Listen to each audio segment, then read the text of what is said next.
Very good afternoon to you. Welcome to the Midday News here on Global TV. I am Uyi Agumofwegbe.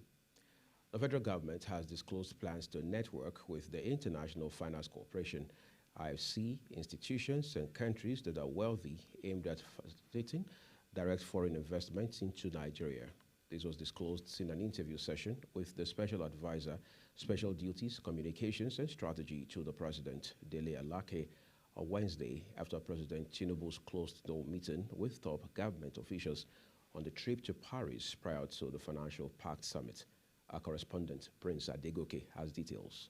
The Special Advisor, Special Duties, Communications and Strategy to the President, Dele Alake, said the essence of the Financial Pact Summit is to ensure necessary networking as much as feasible and practical to create an enabling environment to encourage foreign investors, adding that the government is also working on the unification of the multiple exchange rates, which has caused very positive multiplier effect. He further said that apart from the immediate short and long-term positive effects of the currency unification policy, there is a need for an injection of direct foreign exchange into the economy to shore up the value of the naira while market forces stabilize and complement the domestic policies. The essence is to network as much as is feasible, as much as is practicable. The president wants to network with international finance corporations, institutions, countries that are well-heeled, that would facilitate or that could facilitate direct foreign investment into Nigeria. With the recent policies of President Tinubu's government in the last 3 weeks, Alake said it has encouraged foreign nations, including France and investors, to become more interested in the affairs of Nigeria. Mr. President's policies in the last 3 weeks really have encouraged these foreign nations and investors to become more interested in the affairs of Nigeria, in shoring up the economy of Nigeria. So a lot of them are quite interested. So many of them have even indicated interest to meet with Mr. President in this trip. Just upstairs now we were, having a meeting with the President on, structuring some of these meetings with heads of states. At the last count, about 3-4 different heads of states of developed countries have indicated willingness to meet with him, have a chat with him, and explore areas of cooperation on the economy, on agriculture, on other areas that are salient to the development of Nigeria's economy. With these developments and foreign nations' interest in Nigeria, Alake expressed hope in the Financial Pact to yield positive outcomes for Nigeria. The British High Commissioner to Nigeria, Richard Montgomery, says the British government is determined to develop and sustain areas of shared interest with Nigeria, including a good history of development cooperation, some excellent trade and investment arrangements, as well as cooperation on security and defense. The High Commissioner was of these views while speaking to journalists after a courtesy visit to the Vice President, Kashif Shettima, in his office. Again, our correspondent, Prince Adegoke, has details for us. We already have a very good economic dialogue, but I think there's a great potential to do more. The British High Commissioner said he had a robust discussion with the Vice President, Kashif Shettima, on home affairs and justice, and great people-to-people links that mean education, health, and a number of issues on how to improve the relations between the two countries in the future. He noted that the big economic decisions being taken by President Tinubu's government are really important and are being noticed around the world, adding that the removal of subsidy and the exchange rates reform will create a much better investment environment in Nigeria. As I discussed with His Excellency, the big economic decisions being taken by this government are really important and they're being noticed around the world. The removal of subsidy, the exchange rate reform, all of that creates a much better investment environment. And I was in London last week, I was briefing my ministers, but I was also talking to British business in the finance, banking, investment sectors. And they are responding very positively to these first decisions. On the issue of students' visas, the British envoy said the restrictions of people bringing dependents is not just for Nigeria, but many parts of the world, as many more students are trying to bring their dependents with them. He noted that this development has created attendant housing services challenges towards meeting the needs of all existing students' population.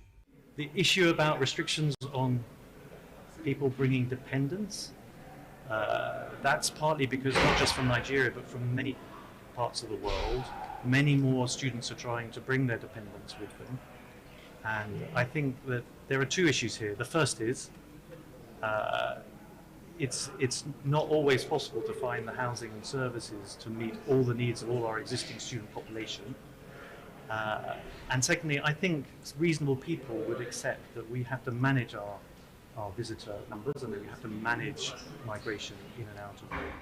Nigerian visitors constitute over 10% of the people entering London and the United Kingdom at large.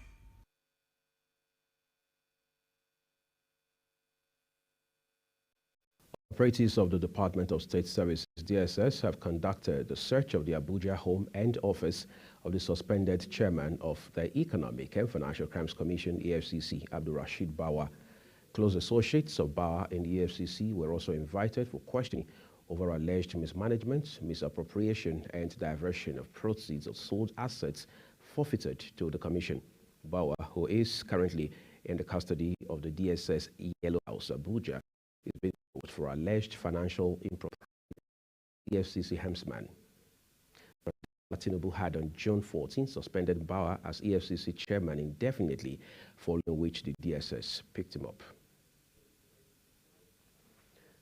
The Inspector General of Police, Akayode Egbetoku, has assumed office at the force headquarters in Abuja.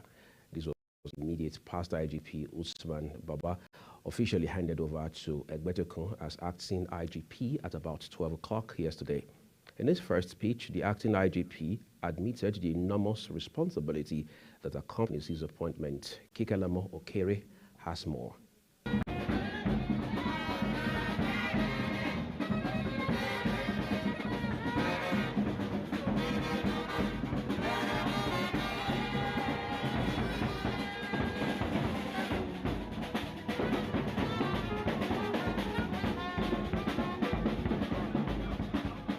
Jubilation engulfed Nigerian Police Headquarters at the exit of Kalibaba as the men and officers welcomed the new Acting Inspector General of Police, Olukayode Egbetoku.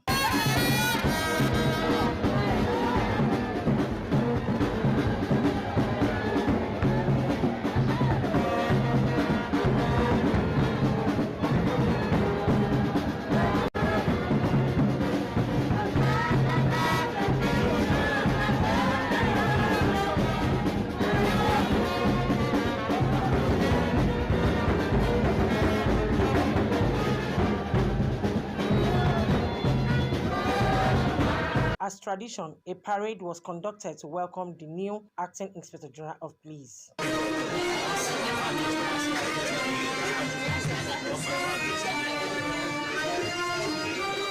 Addressing the officers and men of the force, the Acting Inspector General of Police appealed for cooperation and teamwork, promising to run a transparent and integrity-driven regime, stressing the importance of community policing as one of his policy thrusts of his administration. He reviewed plans to strengthen the intelligence gathering capability of the force. The police boss pledged to build a stronger interagency collaboration and deepen the technology approach to guarantee internal security. As Inspector General of Police, I firmly believe that our path to a brighter future lies in collaboration, transparency, and the reformation of our law enforcement delivery system.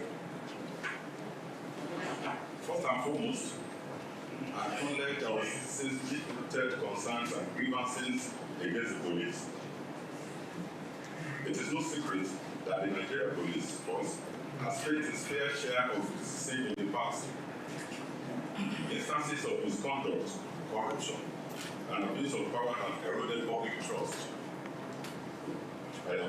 Before even today, to declare that such behavior will not be tolerated under the watch, and there will be proactive steps to to instill discipline across. In his farewell speech, the former Inspector General of Police, Usman Alkali Baba, says that he led a team that made a notable impact on internal security, adding that he is optimistic that he is leaving a more improved force behind. While expressing appreciation to the officers and men of the police force for their loyalty, he urged them to support the new police boss, noting that all decisions he took were in good faith, and apologized to members of the force and Nigerians whose interests may have been hurt by such decisions. To policing in Nigeria, I hold the firm conviction that the steady progress has been made in all the components of my promise to change the policing narratives and in our journey to restore the dwindling police primacy within the internal security architecture of the country.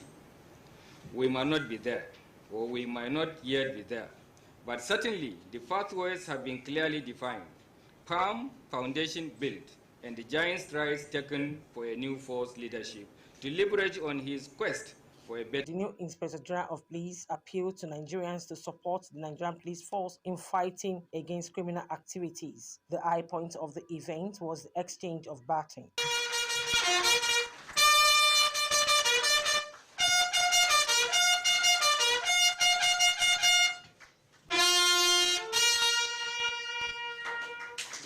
Kike Lomo Okeri, Global Television News, Abuja.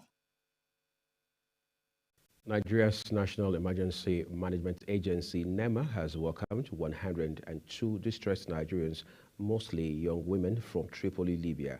They were brought back to the country on a chartered flight via Al Barak Air Boeing 737-800 with registration number 58DFG. The agency confirmed their arrival in a statement on its website on Wednesday. According to the statement, the NEMA Director General received the returnees on arrival at the cargo wing of Murtala Mohammed International Airport, Ikeja. The housing allowances for members of the National Assembly may cost the country about 5.87 billion naira annually. With the annual allocation in 4 years, the federal government is expected to spend over $23 billion on the lawmakers' accommodation. The allowances are based on data on the website of the Revenue Mobilization and Fiscal Allocation Commission. It covers allowances for accommodation, domestic staff, utilities, house maintenance, and wardrobe. From the total amount, the housing allowances of senators will cost more than 1 billion naira 1 year.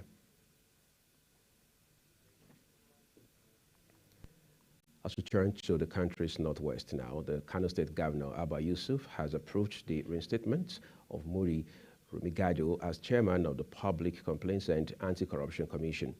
His reinstatement, according to the governor, would ensure that the embattled anti-corruption agency boss completes his tenure. The administration of the immediate past governor, Abdullahi Ganduje, had in January 2023 approved the sacking of Rumigado. Rumigado, however, faulted his sacking, saying he was not given a fair hearing. The dismissal came about 2 years after the State House of Assembly had recommended his dismissal. He was suspended for a month in July 2021 over his alleged opposition to the posting of an accountant to the agency from the Office of the Accountant General of the state. This is Global Television. You're watching the Midday News coming to you live on StarTimes Channel 276 from Nigeria's capital, Abuja. Do well to follow us across our social media platforms. The handle is at Global TV NG. When the Midday News returns, ICANN advises federal government on palliatives for low-income earners to ease the impact of fuel subsidy removal. These are more stories coming shortly right after those breaks.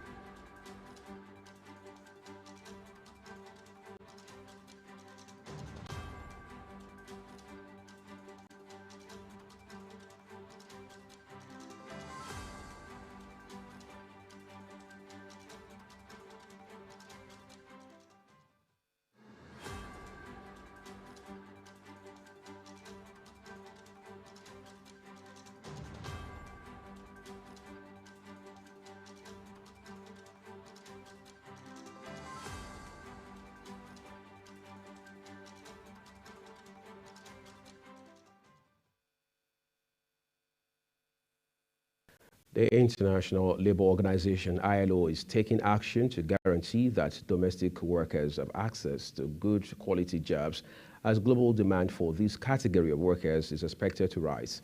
In light of this, it has introduced a comprehensive strategy consisting of 5 steps to improve the working conditions and rights of domestic workers globally. Domestic workers, who often face the worst working conditions, play a vital role in society by providing essential care services to private households. However, the International Labour Organization stressed that their contributions have often been undervalued. Let's take a look at the foreign scene quickly now. U.S. Secretary of State Antony Blinken has met with Ukrainian Prime Minister Denis Shmyhal on the sidelines of the Ukraine Recovery Conference in London on Wednesday, where he noted that Ukraine's economic recovery was critical for its survival. Blinken said the U.S. would give more than $1.3 billion in new aid, including more than $500 million to restore and improve Ukraine's battered energy grid, a message to Russia that Ukraine's allies are in it for the long haul. Meeting in London, it's hard to overstate its importance, because even as Ukrainians, as we speak, are fighting so bravely to take back the land that's been seized from them, we know we also have to focus on the flip side of the coin, which is Ukraine's not only economic recovery, but economic future, because its success will be determined both on the battlefield with its ability to defend and ultimately deter further Russian aggression, but also the success of the country, the society it's building. Prime Minister Shmyhal said the U.S.'s support gave Ukraine what he called hope and courage. Support from side of United States, and we have this, and it's very important for us that United States will support Ukraine as long as it needed. So it gave us hope, it bring us in restoring and recovery of my country. Together, Ukraine's allies have pledged several $billion in non-military aid to rebuild the country's war-ravaged infrastructure, pave its road to eventual membership of the European Union. In the meantime, the British intelligence services says Russia has further expanded its defense installations in the occupied territories in Ukraine.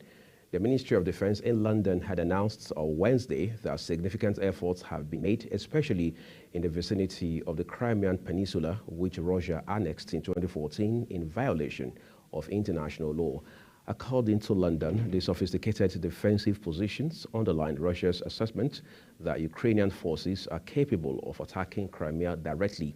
Fierce fighting had continued on several frontline sections in southern Ukraine. Now, Man City have reached agreement with Chelsea for Kovacic. Our correspondent Fidelisi Aguvena has details for us. With English Premier League club Chelsea pruning and downsizing their outsized squad, Mateo Kovacic is at the verge of joining Premier League champions Manchester City with an agreement reached already with Chelsea to sign the midfielder for £30 million. The Croatian midfielder may be joining City sooner than anticipated for an initial fee of £25 million and a further £5 million in potential add-ons. The 95 caps Croatian midfielder joined Chelsea on loan from Real Madrid in 2019 before making the switch permanent on a 5-year deal. Meanwhile, fellow teammates Edouard Mendy and Hakim Ziyech are on their way out, with N'Golo Kante already completing his switch to Al Ittihad in the Saudi Pro League. With Shell Basketball Federation will flag off their national competition in Abeokuta, Ogun State, the president of the federation, Cheyi Johnson, has said. The event, which the president promises to be massive, will double as a yardstick for selection of players that will represent Nigeria at this year's African Paralympic Games in Ghana. Further, Mr. Johnson says the competition is an avenue for the federation to gather elite wheelchair basketball players scattered all over the nation.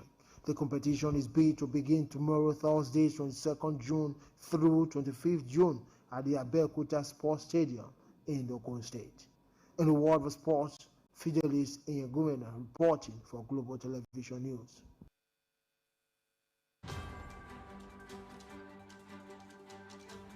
Midday news here on Global TV, live in Nigeria's capital, Abuja. Don't forget, we're on StarTimes channel 276, and you can follow us across our social media platforms at Global TV NG. Thank you so very much for watching. I am Uyi Agumofwegbe. Enjoy the rest of